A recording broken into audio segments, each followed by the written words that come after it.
এবার মহাকাশে নিজস্ব ডানা মেলতে যাচ্ছে ইরান। অসাধ্যকে সাধন করায় যারা অভ্যস্ত তারা থেমে থাকে না কোনো বাধায়। ঠিক তেমনই ইরান আবারও দেখিয়ে দিল যার সাহস আছে তার পথও আছে।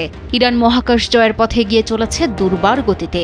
দেশটির মহাকাশ সংস্থা সম্প্রতি ঘোষণা দিয়েছে 2025 সালের মধ্যেই তারা উৎক্ষেপণ করতে যাচ্ছে নিজেদের প্রথম ন্যারো ব্যান্ড স্যাটেলাইট কনস্টেলেশনের প্রোটোটাইপ, যার নাম রাখা হয়েছে শহীদ সোলাইমানি।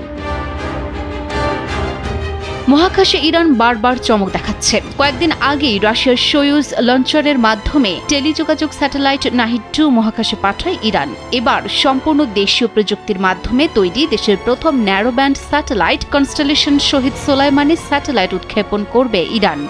প্রথম স্যাটেলাইট উৎক্ষেপণের মধ্য দিয়ে শুরু হবে বিশাল এক পরিকল্পনার, যেখানে মোট 20টি স্যাটেলাইট মহাকাশে ছড়িয়ে দেবে ইরান। এই মহাকাশ প্রকল্পটি 2026 সালের মধ্যেই সম্পূর্ণ করার লক্ষ্য নির্ধারণ করেছে ইরান, যা শুধু প্রযুক্তিগত নয়, কৌশলগতভাবেও দেশটির জন্য এক বড় অর্জন বলে মনে করা